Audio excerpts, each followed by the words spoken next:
लो जी दोस्तों, फाइनली इमामुल हक ने डिसाइड किया कि यार अब अपने दोस्त बाबर आजम को ना डिफेंड करना पड़ेगा। मतलब ऐसे नहीं चलेगा। ये शहजाद भाई अहमद शहजाद बहुत ताबड़तोड़ हमले कर रहे हैं और जब सोशल मीडिया के ऊपर बाबर आजम की जो आर्मी है वो अगर बाबर आजम को अभी भी डिफेंड कर रही है कि जिनमें से कईयों ने बाबर आजम को कभी देखा भी नहीं हुआ, बाबर आजम से कभी मुलाकात भी नहीं हुई भी, वो बाबर आजम को इतना डिवोशनल होकर डिफेंड कर रहे हैं। मैं तो फिर बाबर आजम का दोस्त हूँ। मैं तो वो ट्राई व्हीलर के ऊपर साथ में, आपको याद है ना वो जो कंडक्टर वाला रोल प्ले किया था लटक कर, तो मैंने तो वो भी किया हुआ है। दोस्ती यारी भी अपनी जगह, तो मुझे तो डिफेंड करना चाहिए। तो इमामुल हक ये कहते हैं कि भैया बाबर आजम जो है उसको किंग आप लोगों ने नहीं बनाया, उसको किंग तो दुनिया ने बनाया है। और आपका कौन सा ऐसा प्लेयर है जो आईसीसी की जो बैटिंग रैंकिंग्स हैं या प्लेयर्स रैंकिंग है उसको उस तरीके से उसने डोमिनेट किया हो जिस तरीके से बाबर आजम ने किया है इन रीसेंट टाइम्स। और प्लस उन्होंने ये कहा कि यार क्रिकेट मैंने भी खेली है, क्रिकेट बाबर भी खेल रहा है, क्रिकेट पूरी टीम खेल रही है। जो इंडिया के अगेंस्ट परफॉर्मेंस थी, नो डाउट हमें वो गंदी परफॉर्मेंस थी, उसके ऊपर लोगों का क्रिटिसाइज़ करना भी बनता है। लेकिन अगर criticism with in the boundary of respect किया जाए तो वो ज़्यादा बेहतर है। डिसरिस्पेक्ट नहीं करना चाहिए। उसको क्या कहते हैं कि मतलब इन शॉर्ट इज़्ज़त का जनाजा ना निकालें। क्रिटिसिज्म करें लेकिन इज़्ज़त का जनाजा ना निकालें।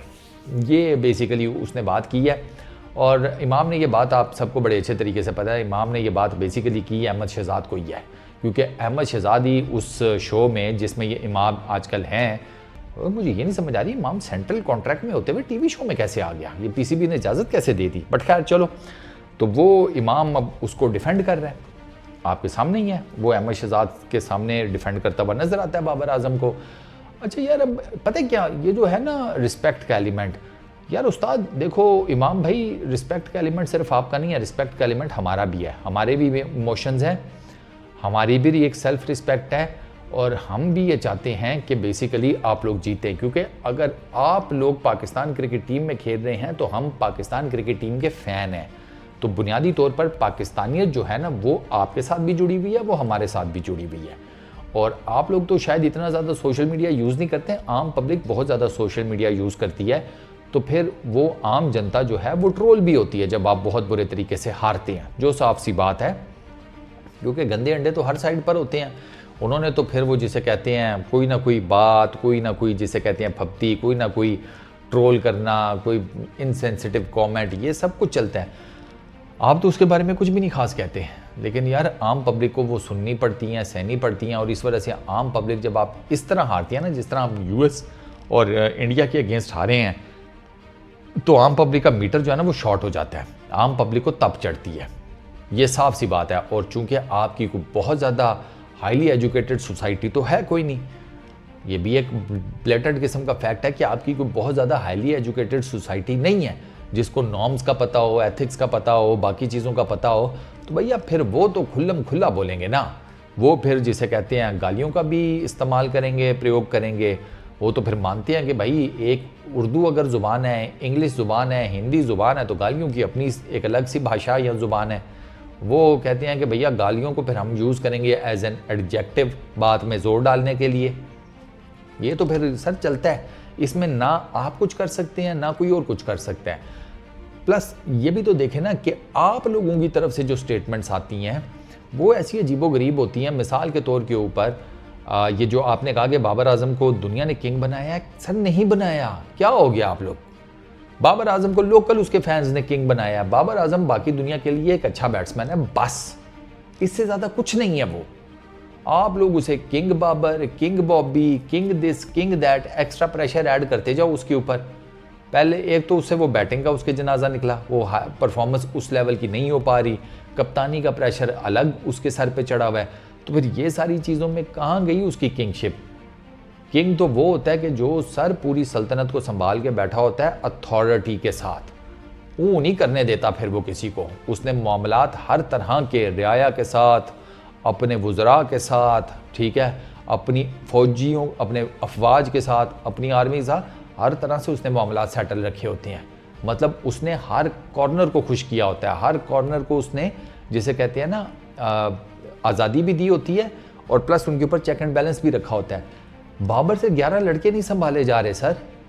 बाबर की सैन नहीं है एज ए कैप्टन। वो हमने वर्ल्ड T20 में देख लिया, वो हमें एशिया कप में भी नजर आया, वो हमें वर्ल्ड कप में और नंगे तौर पर नजर आया, और इस वर्ल्ड T20 में तो और नजर आया। बाबर की एज अ कप्तान नहीं वो कोई सुन रहा यार। अब मुझे नहीं पता उसकी रीजंस क्या है। ये जो नकवी साहब ने कहा है सर्जरी होगी, आई रियली डोंट नो वो सर्जरी किस चीज़ की होगी। ठीक है, बड़ा ऑपरेशन वो कह रहे हैं करेंगे, बड़ा ऑपरेशन तो जब टीम वापस आएगी तो पता चलेगा।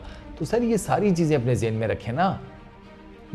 मैंने तो नहीं कहा था विराट कोहली के साथ मुंह उठा के उसका कंपैरिजन करना शुरू कर दो, इंतहाई बेवकूफ़ाना चीज़ थी। क्योंकि जिस पर्टिकुलर टाइम में बाबर आजम ने क्रिकेट खेलनी शुरू की है वो 10 साल क्रिकेट खेल चुका था। विराट कोहली फर्स्ट क्लास के बच्चे को आपने 10वीं क्लास के बच्चे के साथ मैच कर दिया, कंपैरिजन करना शुरू कर दिया। उसका पता है प्रॉब्लम क्या हुआ? उसका प्रॉब्लम ये हुआ कि विराट कोहली को तो घंटा फर्क नहीं पड़ा, आपके लौंडे के ऊपर और प्रेशर आ गया। एक ये, फिर उसके बाद आपने उसे कप्तानी सौंप दी।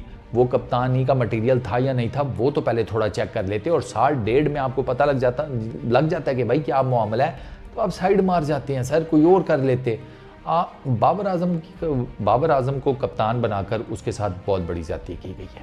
मैं अपने इस मुकदमे पे भाई साहब जिसे कहते हैं ना मोहर लगा कर बैठा हुआ कि ये इस जितना अच्छा ये बैट्समैन शुरू में था ना उससे ज़्यादा निखर चुका होता अगर ये कप्तान ना बनता। क्योंकि बाबर आजम ने कप्तान बनने के बाद जो है ना उसकी एक परफॉर्मेंस में ना एक आया है, वो जोल्ट आया है, और उस जोल्ट ने उसे डिस्टर्ब किया। तो आपकी बातें सारा आंखों के ऊपर, लेकिन ऐसा हो नहीं पाएगा जो आप चाह रहे हैं ना। क्रिटिसिज्म होगा, दबा कर होगा, और उस क्रिटिसिज्म का ना जिसे कहते हैं कोई बाउंड्रीज नहीं होंगी। उसकी रीज़न बेसिकली ये है कि वर्ल्ड कप में जाने से पहले जो कॉन्ट्रैक्ट्स रिन्यू हुए थे वो क्या सीन था। वो कॉन्ट्रैक्ट्स रिन्यू हुए थे, पैसे इतने बढ़ गए थे, ये वो सारा कुछ, वो क्या है, वो स्टोरी क्या है, वो लोग क्यों कहते हैं ये ब्लैकमेल कर रहे थे टीम प्लेयर्स PCB को एंड ऑल दैट, क्या है वो। एंड तक contract at the last minute sign हुए और उसके बाद टीम इंडिया गई है। कौन था जो PCB को ब्लैकमेल कर रहा था? ये साया कॉरपोरेशन का क्या चक्कर है? ये सारा कुछ जो लोग मीडिया पर बैठकर बातें कर रहे हैं, आपको लगता है अवाम नहीं सुनती? अवाम सुनती है। किसकी बात को वो अपने अंदर रखती है, किसकी बात को अपने अंदर नहीं रखती, वो एक अलग बात है। लेकिन अवाम को फुद्दू ना समझे। पाकिस्तान के क्रिकेट फैंस बहुत शाणे हैं, उनको चीज़ें पता हैं। तो अगर आप उनसे रिस्पेक्ट चाहते हैं ना तो अर्न करें रिस्पेक्ट ग्राउंड के अंदर, परफॉर्मेंस करके दिखाएं, जीत के दिखाएं, ना कि छोटे छोटे टारगेट्स जो हैं, छोटी छोटी टीमें, एसोसिएट टीम्स आपको मारने की कैपेबिलिटी पर आ गई हैं।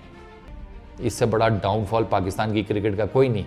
तो रिस्पेक्ट चाहिए तो अर्न करें। रिस्पेक्ट जो है ना मुंह बोल के नहीं ली जाती, वो कमानी पड़ती है।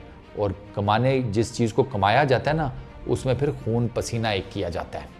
मेरा ख्याल है काफ़ी है ये, इतना ज्ञान, इससे ज़्यादा सीरियस फिर वो हो नहीं पाएगा हमसे। ऐमी कोई गंदा मंदा लतीफ़ा ही ना जेहन में आ जाए ना, तो बस ठीक है। इस वीडियो में इतना ही। तो आप सारे अपना बहुत ख्याल रखना और नेक्स्ट वीडियो में मुलाकात होगी।